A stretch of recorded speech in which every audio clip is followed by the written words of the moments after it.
उमाशंकर मिश्र और मुन्ना मिश्रा जी, महासचिव और प्रभारी कानपुर उन्नाव शिक्षक निर्वाचन खंड, माध्यमिक वित्तविहीन शिक्षक महासभा के यशस्वी प्रदेश अध्यक्ष, सदन में हमारे साथी एमएलसी लखनऊ आदरणीय बड़े भाई उमेश द्विवेदी जी, 5 सितंबर को वित्तविहीन शिक्षकों की आवाज तहसील स्तर नहीं, जिला स्तर नहीं, मंडल स्तर नहीं, प्रदेश स्तर नहीं, बल्कि अंतर्राष्ट्रीय स्तर पर अपनी आवाज वित्तविहीन शिक्षकों की आवाज पहुंचाने वाली महिला प्रकोष्ठ की प्रदेश अध्यक्ष आदरणीय रेणु मिश्रा जी, इस संगठन के संरक्षक कानपुर से आदरणीय प्रेम मोहन मिश्रा जी, और हमारे बड़े ही सम्मानित हमारे बाबा के साथ अध्यापन कार्य कर चुके आदरणीय राजकुमार दत्ता जी, और पूरी कानपुर की टीम, राम मिश्रा जी, शरद तिवारी जी, केशव भदौरिया जी और उन्नाव की पूरी टीम, अध्यक्ष सहित सम्मानित मंच और सम्मुख बैठे हमारे शिक्षक साथी और शिक्षिका बहन। भाषणबाजी तो काफी देर से चल रही है, लोग सुनना भी चाहते हैं और सुनाना भी चाहते हैं, और सुन भी रहे थे, सुना भी रहे थे। और बात संगठनों से लेकर देश की आजादी तक चली। मैं तो कहना चाहता हूं कि जनपद उन्नाव वीरों की धरती है। यहां कलम और तलवार से ही हमेशा काम लिए जाते रहे। जहां आवश्यकता कलम की पड़ी तो कलम के पुजारियों ने यहां कलम भी खोल कर लिखा, और जहां तलवार की आवश्यकता पड़ी यहां तलवार की। शायद पूरे उत्तर प्रदेश में दोनों के पुजारी किसी एक जनपद में रहते होंगे तो वो उन्नाव जनपद ही है। कहीं कलम के पुजारी है तो कहीं तलवार के पुजारी है, या दोनों के पुजारी है। देश की आजादी में 1857 में मंगल पांडे ने मेरठ से क्रांति की शुरुआत की थी, और 90 वर्ष बाद देश आजाद हुआ था। 90 वर्ष बाद 1947 में 1857 प्लस 90 बराबर 1947, और बल्कि 91 अगर कह लें तब भी कोई गलत बात नहीं है, तो उसको जिस हिसाब से चाहे सेट कर लें। और ये शिक्षा की आजादी की बात 1947 में देश आजाद होने के बाद, और 1950 में गणतंत्र देश होने के बाद, 1950 से ही शिक्षकों ने अपनी लड़ाई प्रारंभ कर दी थी, लेकिन उसका वास्तविक पंजीकरण 1956 में कराया गया था, जिसका नाम माध्यमिक शिक्षक संघ रखा गया। और संयोग था, हो सकता है इसमें चाल भी नहीं हो। 1956 में 1936 तक उत्तर प्रदेश में विधान परिषद ब्रिटिश हुकूमत में थी।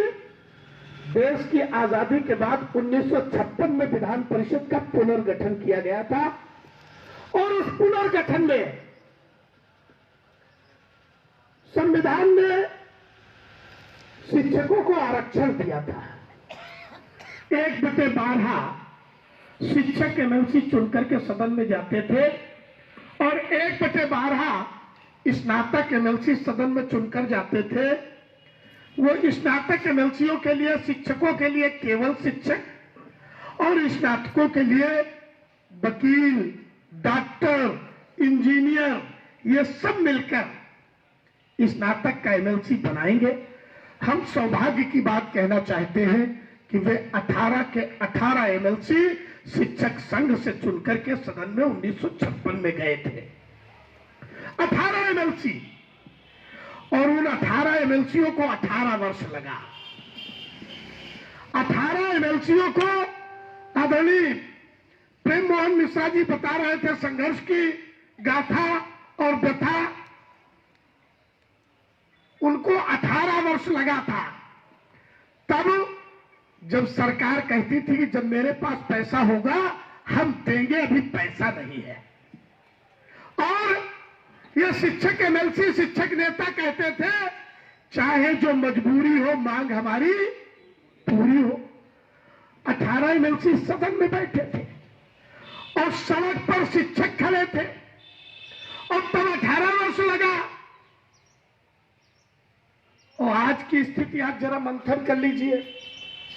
आज तो 1.5 एमएलसी है। एक उमेश द्विवेदी जी ये शिक्षक महासभा के वित्त विहीन के एमएलसी हैं और मुझे भी लोग वित्त विहीन का एमएलसी कहते हैं।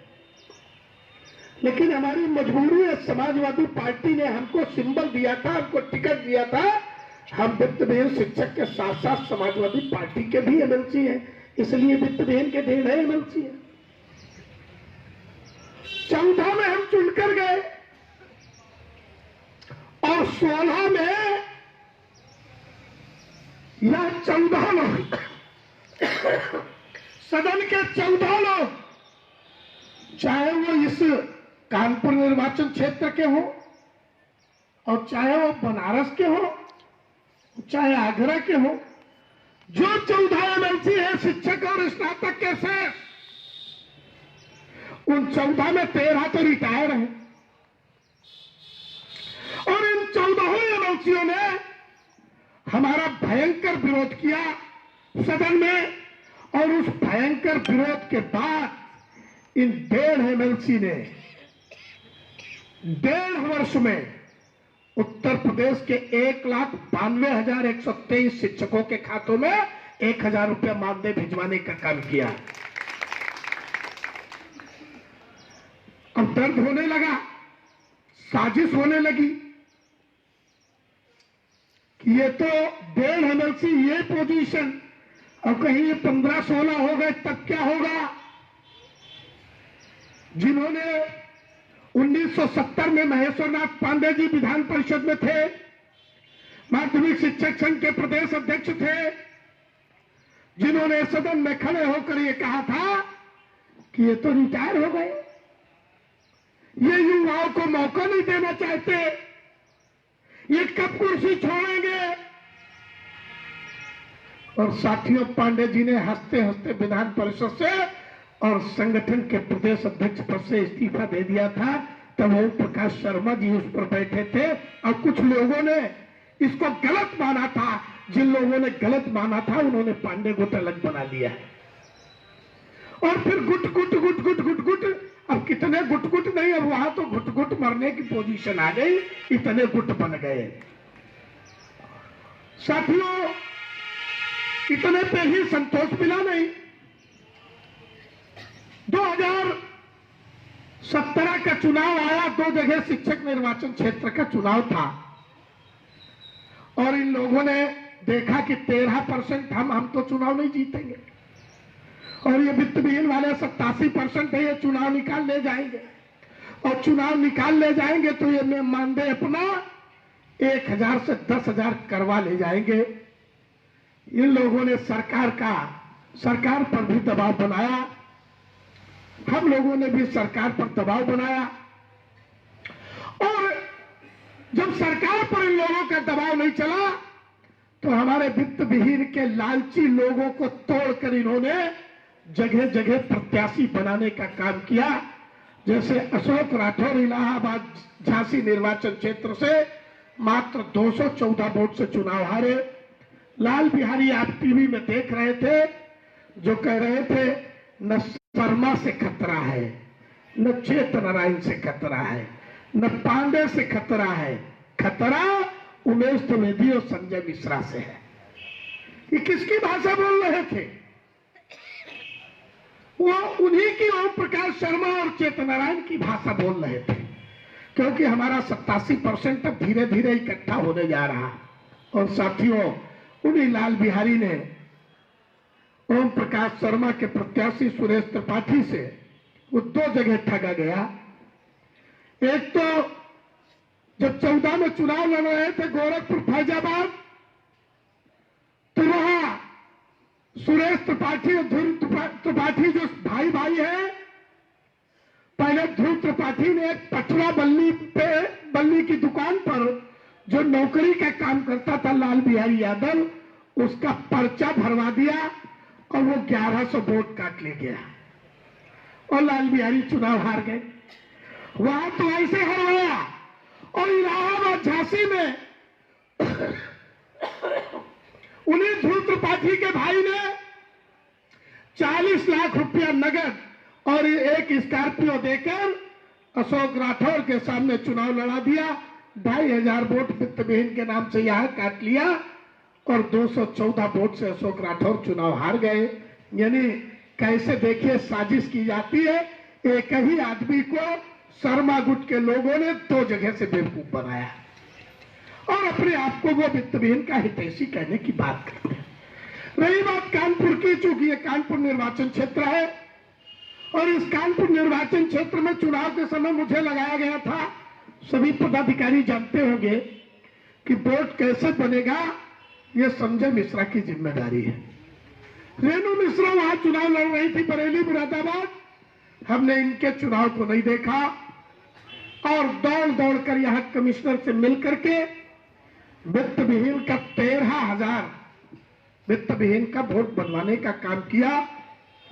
और ये हम लोगों की आपस में वार्ता हुई कि कार्य संगठन का कार्यकारी प्रदेश अध्यक्ष विधायक, कार्यवाहक प्रदेश अध्यक्ष विधायक और प्रदेश अध्यक्ष आगरा में 154 वोट पाया।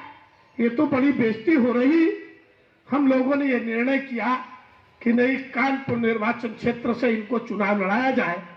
हमारे राम मिश्रा वहां से प्रत्याशी थे, हमारे वीरभान सिंह भदौरिया वहां से प्रत्याशी थे। ये लोग टिकट चाह रहे थे, लेकिन इन लोगों के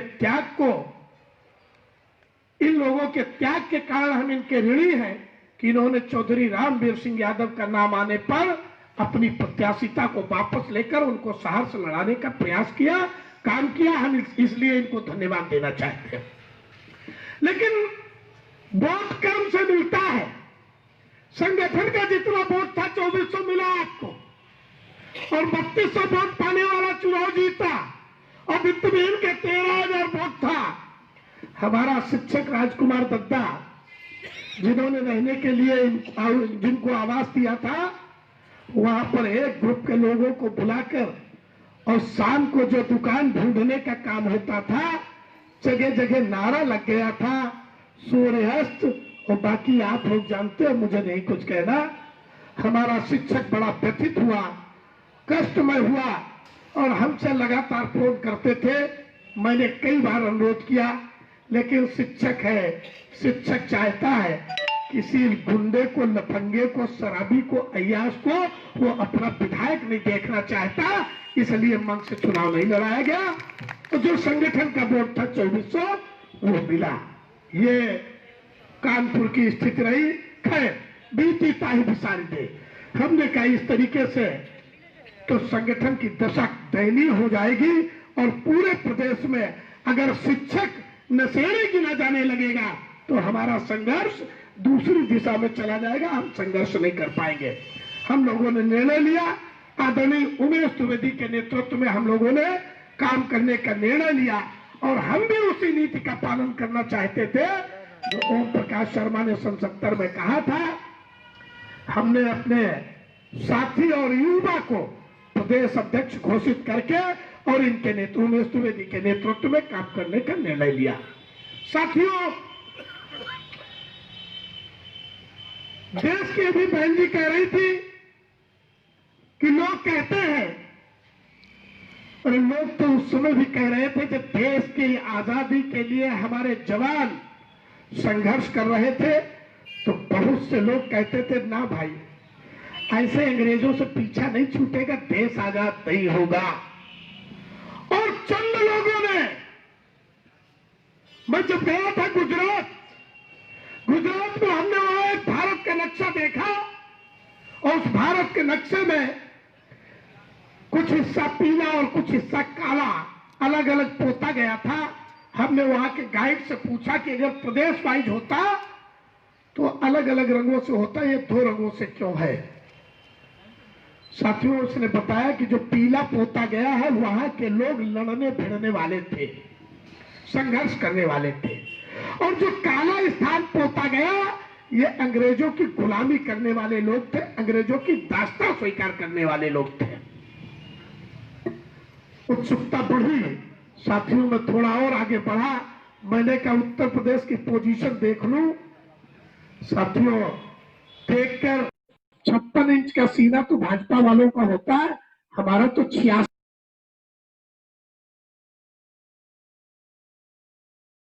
भाग पीला पुता हुआ था।